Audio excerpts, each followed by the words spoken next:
Breaking news చూస్తున్నాం. గురుకులాల్లో food poison కలకలం రేపుతోంది. 3 గురుకులాల్లో ఫుడ్ పాయిజన్ అయింది. అనేక మంది విద్యార్థులు అస్వస్థతకు గురయ్యారు.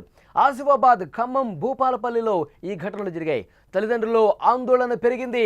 ఆహార నాణ్యతపై తల్లిదండ్రులు అనుమానాలు వ్యక్తమవుతున్నాయి. తెలంగాణ రాష్ట్ర వ్యాప్తంగా గురుకుల పాఠశాలలు, ఆశ్రమ పాఠశాలల్లో చదువుతున్న వేలాది మంది విద్యార్థుల తల్లిదండ్రులు ఇప్పుడు తీవ్ర ఆందోళనలో ఉన్నారు. తమ పిల్లలకు మెరుగైన భవిష్యత్తును అందించాలనే ఆశతో కంటికి రెప్పలా చూసుకోవాల్సిన వాళ్ళని దూరంగా ఈ గురుకులాలకు పంపిస్తున్నారు. కానీ ఈ విద్యా సంస్థలు ఇప్పుడు విద్యార్థులకు కనీస భద్రత కల్పించలేకపోతున్నాయా అన్న ప్రశ్న తలెత్తుతోంది. వరుసగా జరుగుతున్న ఫుడ్ పాయిజన్ ఘటనలు, నాణ్యత లేని ఆహారం, అపరిశుభ్రమైన వసతి గృహాలు, వైద్య సదుపాయాల కొరత, ఇలాంటి సమస్యలను తల్లిదండ్రులకి నిద్ర పట్టనివ్వటం లేదు. తమ పిల్లలు అసలు క్షేమంగా ఉన్నారా, ఏ క్షణాన ఏ వార్త వినాల్సి వస్తుందన్న భయం వాళ్ళని వెంటాడుతోంది. నిన్న ఒక్కరోజే తెలంగాణలో 3 వేర్వేరు గురుకులాల్లో ఫుడ్ పాయిజన్ ఘటనలు జరిగాయంటే పరిస్థితి ఎంత దారుణంగా ఉందో అర్థమవుతుంది. గురుకులాల్లో ఎలాంటి పరిస్థితులు ఉన్నాయో అర్థమవుతుంది. ఎలాంటి నాసిరకమైన ఫుడ్ పెడుతున్నారో అర్థమవుతుంది. అక్కడ గురుకులాల్లో, హాస్టల్స్లో ఎంతటి నీచమైనటువంటి అక్కడ అపరిశుభ్ర వాతావరణం ఉందన్నది కూడా చాలా స్పష్టంగా విజువల్స్ చూస్తుంటే మీకు అర్థమవుతుంది. విద్యార్థుల తల్లిదండ్రులు, విద్యావేత్తలను కూడా ప్రస్తుతం కనిపిస్తున్నటువంటి దృశ్యాలు కలవర పెడుతున్నటువంటి సిచ్యువేషన్ కనిపిస్తుంది. నిన్న కుమరం భీం, ఆసిఫాబాద్ జిల్లాలోని రెబ్బెన గురుకుల పాఠశాల పిల్లలు సాయంత్రం భోజనం చేసిన తర్వాత విద్యార్థినులు కొంతమంది కడుపు నొప్పి, వాంతులు, వికారంతో తీవ్ర భయాందోళనకు గురయ్యారు. అసలు ఫుడ్ పాయిజన్ జరిగితే అసలు బతికి బయటపడతామా అన్న పరిస్థితులు అక్కడ విద్యార్థులకు కనిపిస్తున్నాయి, తల్లిదండ్రులకు కనిపిస్తున్నాయి. పాఠశాల సిబ్బంది వెంటనే స్పందించి బాధితులను సమీపంలోని ఆసుపత్రికి తీసుకెళ్లారు. ప్రాథమిక చికిత్స అనంతరం విద్యార్థుల ఆరోగ్యం నిలకడగా ఉందని చెప్పి వైద్యులు చెప్తున్నప్పటికీ పరిస్థితి చేయి దాటిపోతే ఏంటి సిచ్యువేషన్? ఆహారం మరీ కల్తీ అయిపోయి, కలుషితం అయిపోయి, తేలలేని పరిస్థితి. ఒక విషపూరితమైనటువంటి ఆహారం పెడితే ఆ పిల్లలు బతకగలుగుతారా? ఆ పిల్లలు ఆ ఆహారాన్ని తిని అనారోగ్యం పాలైపోయి ఆసుపత్రుల్లో చికిత్స పొందుతూ ఏమైనా ప్రమాదకర పరిస్థితులకు వెళ్ళిపోతే ఆ చిన్న పిల్లలకి ఇంకేమైనా జరుగుంటే ఎవరు బాధ్యత తీసుకుంటారు? ఇక రెండో ఘటన ఎక్కడ జరిగింది? ఖమ్మం జిల్లాలోని కల్లూరి గిరిజన ఆశ్రమ పాఠశాలలో జరిగింది. పాఠశాలలో దాదాపు 10 మందికి పైగా విద్యార్థులు ఫుడ్ పాయిజన్ బారిన పడ్డారు. రాత్రి అన్నం తిన్నారు. ఆ తర్వాత తీవ్రంగా వాంతులయ్యాయి, విరేచనాలయ్యాయి. వెంటనే వైద్యుల్ని రప్పించి ఆన్ ది స్పాట్ చికిత్స అందించారు. కొంతమంది విద్యార్థుల పరిస్థితి చాలా తీవ్రంగా ఉంది. వాళ్ళని మెరుగైన వైద్యం కోసం కేంద్ర ఆసుపత్రికి తరలించారు, జిల్లా కేంద్రానికి తరలించారు. ఆశ్రమ పాఠశాలల్లో నాణ్యత లేని ఆహారం, అపరిశుభ్రమైనటువంటి వాతావరణం ఇలాంటి ఘటనలకు కారణమవుతున్నాయని స్థానికులు కూడా విమర్శిస్తున్న పరిస్థితి. ఎంత దారుణమైనటువంటి పరిస్థితులు ఉన్నాయో ఒక్కసారి చూడండి. అసలు ఈ ఘటన జరిగిన తర్వాత హాస్టల్స్లో పరిస్థితులు ఎంత దారుణంగా ఉన్నాయి, అక్కడ ఎంత అపరిశుభ్రంగా ఉంది, అక్కడ ఉన్నటువంటి సిబ్బంది విద్యార్థులను ఎంత టార్చర్కి గురి చేస్తున్నారు. ఒక్కసారి వాళ్ళ మాటలు వినండి. గడ్డి మేమే పీక్కోవాలి, ఇప్పుడు బాత్రూమ్స్ మేమే గట్టిగా చేపించుకోవాలి. ఇంకా వర్కర్స్ అయితే ఏం పట్టించుకోరు, బాత్రూమ్స్ కూడా మేమే చేపించుకోవాలి. స్టేబుల్ లో కుక్కర్ వచ్చి స్టేబుల్ మొత్తం చికా చేస్తారు. అయితే ఏమో అవి ఎత్తియండి మేడం అంటే మాతోనే ఎత్తిస్తారు. మళ్ళా ఆయన ఏం చేస్తారు, ఆయన ముసలోడు అంటే మరి ముసలోడు ఎందుకు పెట్టారు మేడం వర్కర్ అంటే అని మమ్మల్ని తిడతారు. వాటర్ మేడం ఏమో 20-30 మంది ఉంటారు.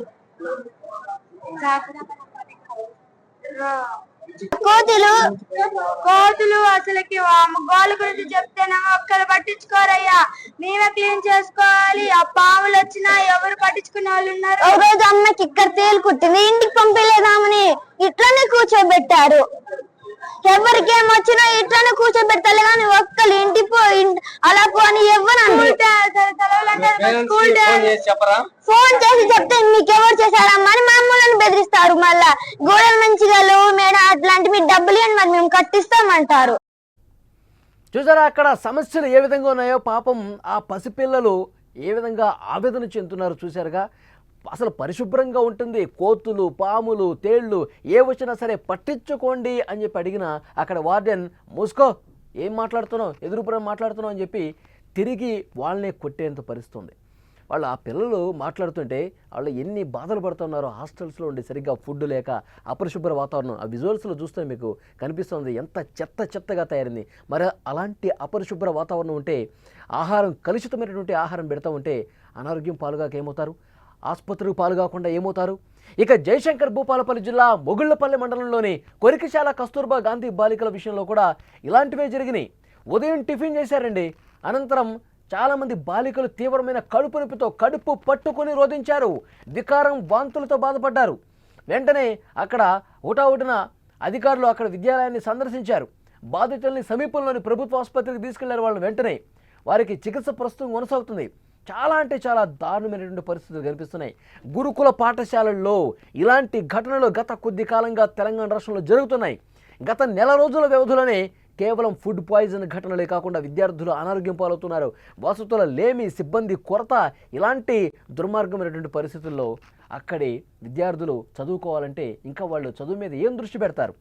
అసలు వర్షాకాలం వచ్చిందంటే అక్కడ పరిస్థితులు ఎంత దారుణంగా ఉంటాయి. వర్షాకాలం ప్రారంభమైన తర్వాత పారిశుద్ధ్య సమస్య, ఆహార భద్రత విషయంలో మరింత అప్రమత్తంగా ఉండాలి. వాటర్ ఏ విధంగా వస్తున్నాయి, కలుషితమైన వాటర్ వస్తున్నాయా, మంచినీళ్ళు సరిగా వస్తున్నాయి లేదా, ఇవన్నీ కూడా సంబంధిత అధికారులు, అక్కడ ఉన్నటువంటి టీచర్స్ కావచ్చు, వార్డెన్లు కావచ్చు, వీళ్ళందరూ కూడా చాలా స్పష్టంగా పరిస్థితులన్నీ కూడా అంచనా వేయాలి. అక్కడ పిల్లలకి సరిగ్గా అన్నీ అందుతున్నాయా లేదా చెక్ చేయాల్సిన అవసరం ఉంది. కానీ ఇవేమీ పట్టించుకోకుండా విద్యార్థులు అక్కడ చదువుతున్నటువంటి పిల్లలు ఆరోగ్యాన్ని గాలి కుదిరేస్తున్నారు. మెరుగైన వసతులు కల్పించాలి, పరిశుభ్రమైనటువంటి పరిస్థితులు అక్కడ కల్పించాలి, అలాగే నాణ్యమైన ఆహారం అందించాలి, పటిష్టమైన చర్యలు తీసుకోవాలని విద్యార్థుల తల్లిదండ్రులు, ప్రతిపక్షాలు డిమాండ్ చేస్తున్నా ఎక్కడా ఎవరు పట్టించుకున్న పాపన పోట్ల. విద్యార్థుల భవిష్యత్తును దృష్టిలో ఉంచుకొని అధికారులు మరింత బాధ్యతగా వ్యవహరించాలని కోరుతూ ఉన్నారు. ఇంకొంతమంది బాలికలు ఏం మాట్లాడారో ఒక్కసారి చూడండి. అక్కడ పరిస్థితులు ఎంత దారుణంగా ఉన్నాయన్నది కూడా వాళ్ళ మాటలను చూస్తే అర్థమవుతుంది. ఫుడ్ పాయిజన్ అయింది. మన టిఫిన్ తిని పడుకుంటే నీరసంగా ఉన్నాయి. మేడం దగ్గరికి వెళ్తే మేడం తిట్టారు మమ్మల్ని.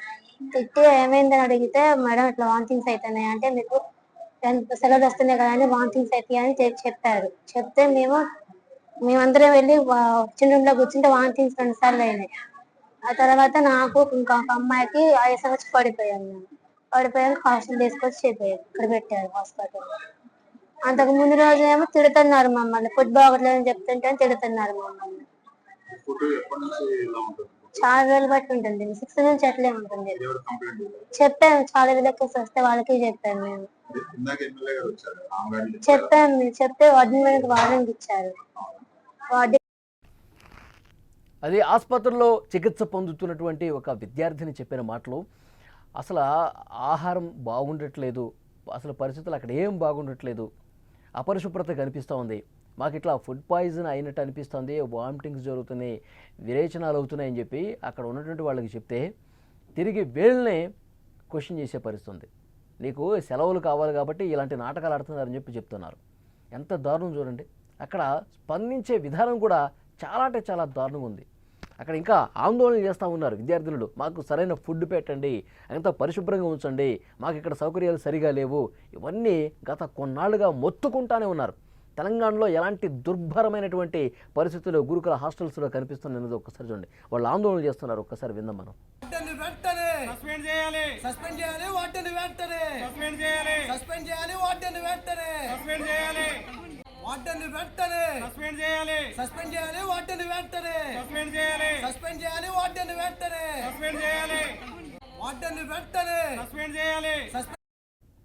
గురుకులాల్లో ఈ పరిస్థితులు చూసిన తర్వాత ఫుడ్ పాయిజన్ అయింది.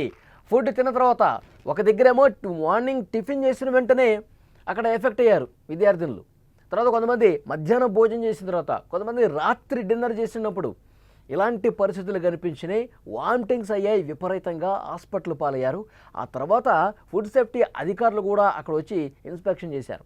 ఫుడ్ సేఫ్టీ అధికారులు అక్కడికి వచ్చి మొత్తం చూసిన తర్వాత ఏమన్నారో ఒక్కసారి విందాం మనం. ఈరోజు దురదృష్టకరమైన సంఘటన ఏంటంటే పిల్లలు కొంచెం ఈ ఆహారం తిని అరగక అస్వస్థతకు గురయ్యి వల్ల సుమారుగా 30 నుంచి 40 మంది పిల్లలు హాస్పిటల్లో అడ్మిట్ అయ్యి ట్రీట్మెంట్ తీసుకుంటున్నారు.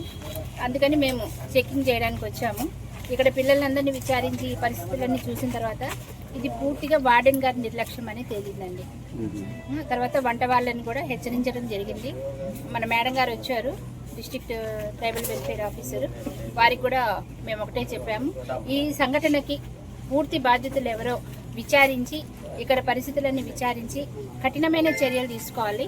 పిల్లలకి వసతులన్నీ మెరుగుపరిచేలా చర్యలు తీసుకోవాలి. మన రేవంత్ రెడ్డి సర్కారు పిల్లలకి ఎంతో బాగుండాలి, ఆహారం బాగుండాలి, వాళ్ళ హెల్త్ బాగుండాలని సన్నబియ్యం సప్లై చేస్తూ మంచి మెనూ ఇచ్చి డైట్ ఛార్జెస్ 40% పెంచారు. దానికి అనుగుణంగా ఇక్కడ మెనూ కూడా సరిగా లేదు. పిల్లలకి పెరుగు బదులు మజ్జిగ ఇస్తూ ఉన్నారు. అలాగే రసం కూడా చూసాము, క్వాలిటీ అసలు బాగాలేదు. ఈ సంఘటనకి ఎవరైతే బాధ్యతలు వహిస్తారో వాళ్ళ మీద అయితే కఠిన చర్యలు ఉంటాయి. ఈ ఫుడ్ సేఫ్టీ అధికారులు కూడా ఎప్పుడో ఒకసారి ఈ విధంగా జరిగినప్పుడు, ఆ విద్యార్థుల్లో అస్వస్థతకు గురైనప్పుడు, ఆసుపత్రుల్లో సెలైన్ బాటిల్ ఎక్కించుకుని చికిత్స పొందుతున్నప్పుడు, ఇలాంటి సందర్భంలో వచ్చి తూతూ మంత్రంగా అక్కడ ఒకసారి చెక్ చేసి సరింతా సరిగా ఉండాలి, సవ్యంగా ఉండాలని చెప్పి వాడిని తప్పో ఇంకొకరు తప్పో అని చెప్పేసి వెళ్ళిపోకుండా కనీసం నెలకి ఒక్కసారైనా ఆయా గురుకులాల్లో హాస్టల్స్లో ఎలాంటి పరిస్థితులు ఉన్నాయనేది కూడా ఒకసారి చెక్ చేయాలి, ఇన్స్పెక్ట్ చేయాలి. అప్పుడే అక్కడ రెగ్యులర్గా ఎవరైతే వంట వాళ్ళు ఉంటారో, వార్డెన్స్ ఉంటారో వాళ్ళలో ఒక భయం ఏర్పడుతుంది. ఇక్కడ ఉన్నటువంటి పిల్లలకి సరైనటువంటి ఆహారం అందించే పరిస్థితి ఉంటుంది, క్వాలిటీతో కూడినటువంటి ఆహారం ఇచ్చే పరిస్థితి ఉంటుంది. నాసిరకమైనటువంటి ఆహారం ఇవ్వాలంటే భయపడే పరిస్థితి ఉంటుంది. అలా కాకుండా ఎప్పుడో ఒకసారి ఇలాంటి ఘటనలు జరిగినప్పుడు వచ్చేసి తూతుమంతరంగా అలా మాట్లాడేసి వెళ్ళిపోతే వాళ్ళలో భయం రాదు. మళ్ళీ ఆ విద్యార్థులను మళ్ళీ ఇదే విధంగా పరిస్థితి ఉంటుంది. చాలా దారుణమైనటువంటి సిచ్యువేషన్ చూడండి. అక్కడ అంత అపరిశుభ్రంగా ఉన్నటువంటి దృశ్యాలు కూడా మీరు చూశారు. అసలు వంట చేసే ప్రదేశం అయితే చాలా దారుణంగా, అక్కడ బొద్దింకలు కనిపిస్తూ ఉంటాయి, అక్కడ బల్లులు తిరుగుతూ ఉంటాయి, అక్కడ చిన్న చిన్న పురుగులు కూడా అక్కడ ఆ ప్లేట్స్ మీద తిరుగుతూ ఉంటాయి. ఎంత దారుణం చూడండి. దానివల్ల ఫుడ్ పాయిజన్ కాకుండా ఏం జరుగుతుంది, ఇంకా నాసిరకంగా వాళ్ళు వండే విధానం కూడా ఉంటుంది. ఇవన్నీ ఈ పరిస్థితుల్లో మార్పు రావాల్సినటువంటి అవసరం చాలా స్పష్టంగా ఉంది.